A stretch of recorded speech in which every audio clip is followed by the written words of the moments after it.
민주당에서 분당을 해가지고 선거를 하려면은 그 전통적인 지지층인 호남의 지지를 받아야 되거든요. 네. 호남 유권자들의 대다수는 사실은 이낙연 신당을 지지하지 않아요. 동시에 이재명 체제에 대한 불신도 그 지역이 꽤 높아요. 예. 그쪽에서 이재명 대표를 지지하는 사람들 같은 경우는 이제 배신자다 또 이렇게 부를 수가 있죠. 뭐 용서를 구하겠다는 말을 쓰잖아요. 그럼 이낙연 대표가 잘못한 건 아니잖아요. 이준석 신당하고 이낙연 신당은 달라요. 그 정당을 만드는 목적 자체가 달라요. 예. 이낙연 전 대표 같은 경우에는 원칙과 상식 이분들과 같이 가지 않는 이상은 그렇게 파괴력을 가질 수가 없을 거예요. 갑자기 그냥 급물살을 타는 것 같은데 이게 과연 될 수 있을까? 저는 좀 회의적이거든요. 쉽지는 않을 거라는 겁니다. 빅텐트가.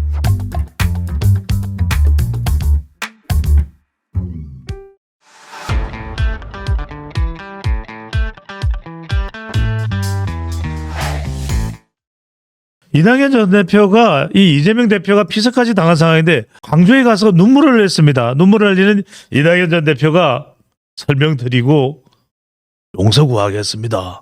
어떤 의미라고 봐야 될까? 전통적 지지층 민주당에서 분당을 해가지고 선거를 하려면은 그 전통적인 지지층인 호남의 지지를 받아야 되거든요. 네. 근데 지금 호남 유권자들의 대다수는 사실은 이낙연 신당을 지지하지 않아요.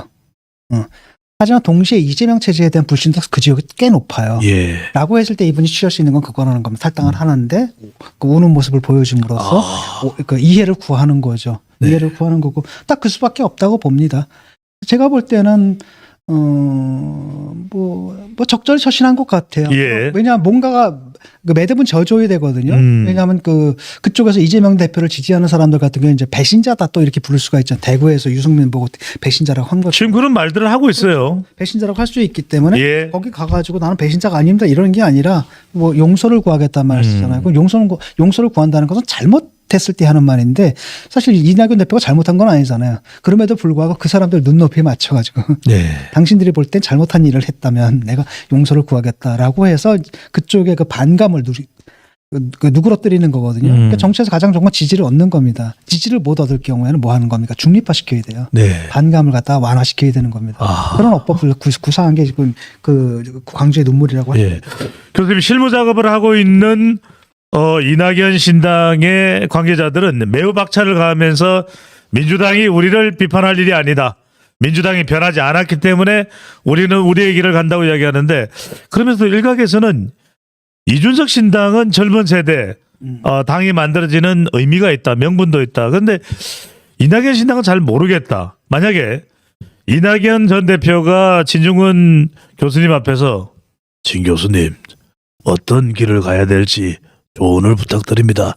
라면 어떤 말씀을 해주시고 싶으신지. 사실은 그 이준석 신당하고 그 다음에 이낙연 신당은 좀 달라요. 네. 그 당을 만드는 목적 자체가 다르거든요. 예. 이준석 신당은 아직까지도 어디가 그냥 보수 혁신에 가 있는 겁니다. 정말 괜찮은 보수 정당을 만들겠다 이런 거란 말이죠. 반면에 이제 제3의 길에 있는 사람들은 뭐라고 생각하는가? 이 양당 정치의 폐해가 너무 심하다.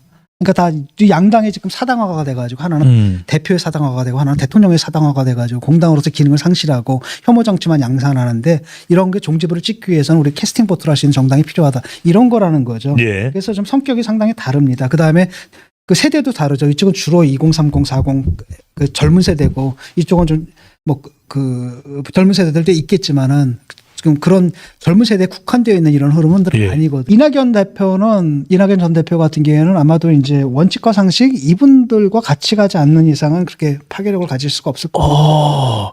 교수님 그래서 일각에서는 김종민 의원이 그런 이야기를 하지 않았습니까?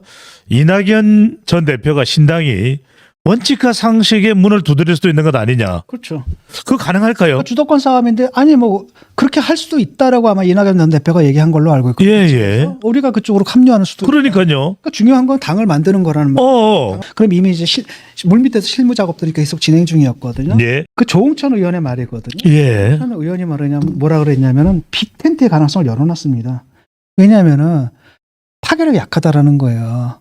그러니까 원칙과 상식 이낙연 각자 도생만으로는 각자 도생만으로는 파괴력이 약하다. 거기다가 제3의 세력, 제3의 권력 같이 붙인다 하더라도 제3의 선택 같이 붙인다 하다 파괴력이 약하다. 이게 제대로 된 파괴력을 가지려면 역시 누구랑 합쳐져야 되냐? 이준석 신당은 합쳐져야 된다라고 하면서 빅텐트 얘기를 지금 하고 있어요. 올 투게더입니다. 놀랬어요 저는. 그전에는 뭡니까? 이낙연 신당도 같이 안 한다 그랬거든. 그런데 지금 뭡니까? 탈당한다고 선언하자마자 탈당하겠다고 얘기하자마자 예. 바로 빅텐트 얘기를 하는 거고. 양쪽에서 이낙연 대표도 사실 그 가능성을 열어놓은 거 아닙니까? 이번에 그래서 양향자 출판 기념회 예. 거기 한국의 희망인가? 그 오늘입니다. 다 만난 거 아니에요? 다 만났습니다. 거기 이준석이 있었고, 그다음에 이낙연이 있었고, 네. 그다음에 누구입니까? 양향자 있고, 금태섭도 있고. 금태섭도 있고 딱 만났거든요. 그러니까 사실들은 이게 5월 동주예요.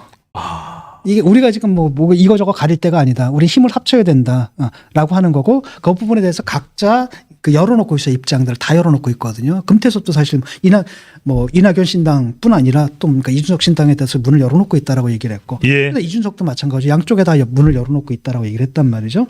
그다음에 이준석이 뭐라고 했냐면 나는 다음 대선에 뜻 없다. 대선 후보 안 나올 거다. 무슨 얘기예요?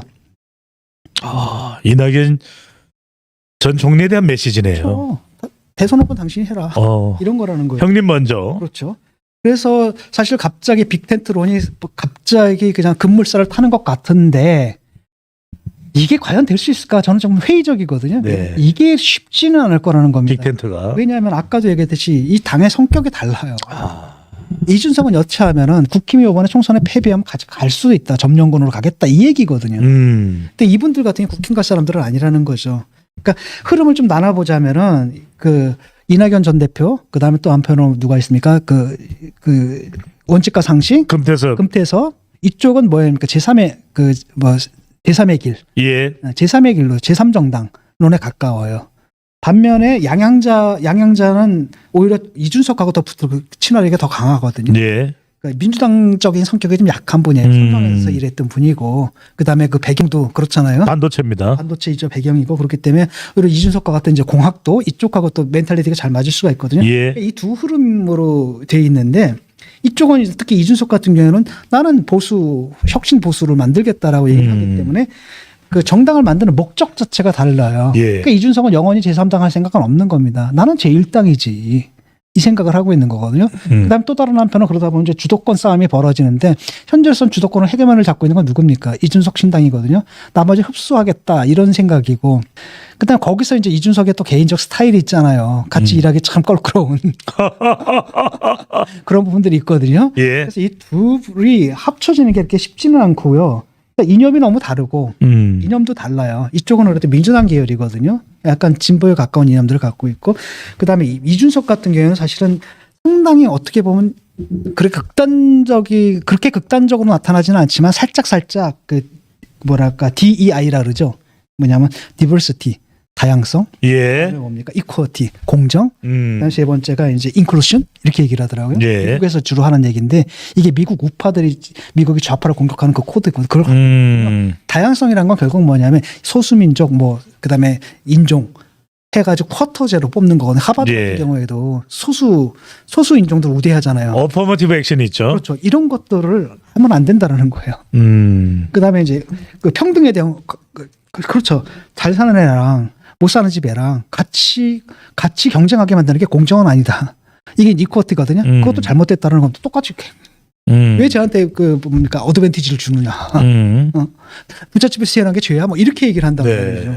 그다음에 이제 인클루전. 외국인들 이런 건데 외국인 또는 장애인 인민을 받거나. 근데 보게 되면 이준석이 이제 뭘 했습니까? 일단은 반여성, 앤티페미니스트적인 성격을 갖고 있고, 그다음에 장애인, 특히 누굽니까? 그 전장현이죠. 대표 시절 전장현을 공격을 했거든요. 네. 그때 그 김예지 지금 비대위원입니다. 비대위원. 네, 그때 국민의힘 비대위원. 대표를 그 당을 대신해 가지고 그분이 사과를 했단 말이에요. 당 대표 네. 행동에 대해서 김예지. 그다음에 아마도 요번에 이제 그 한동훈 비대위원장이 이제 김혜지를 끌고 온 거는 아마 그런 부분하고 선을 좀 그으려고 이준석의 그런 라인하고 선을 그으려는 그런 준석과 예. 완전히 차단하기 위해서 김혜지를 비대위원회에 올렸을 수도 있다. 차별하죠. 네. 이건 그게 아니다. 그 다음에 요번에 또 뭡니까 구인사 가가지고 단양 구인사 가가지고 뭐라고 얘기했습니까? 따뜻한 공화주의 얘기를 했거든요. 이준석하고는 좀 다른 라인이라는 거죠. 그걸 좀 보여주기 위해서 그런 것 같은데 그 다음에 이제 그 중국 사람들 막 공격하고 이런 거 있잖아. 반외국인 이런 것들 딱 보게 되면은 약간 그 다음에 여기 젊은 애들이 호응하는 거거든요. 그러니까 약간 여기 이 포퓰리즘이 강해요. 예. 근데 이걸 갖다 과연 여기 있는 사람들이 견뎌낼 수가 있을까. 그 다음에 또 이 사람들이 보여주고 있는 폴리티컬 커렉트니스의 강조를 얘들이 참아낼 수 있을까. 예. 이런 문제가 있기 때문에 굉장히 어려울 거지만 아마도 선거연합은 뭐 최소한 선거연합은 하려고 하지 않을까. 왜? 지역구에 내가 좀 힘들거든. 예. 그러니까 유지요건은 너희들이 내고 음. 이게 건데 양당이 나왔는데 여기 뭐 두세 당이 막 나와서 우후죽순 될 수가 없는 거잖아요. 그러니까 가능성 있는 지역에다 몰아주는 쪽으로 해서 선거연합까지는 아마 할 수 있지 않을까 싶어요.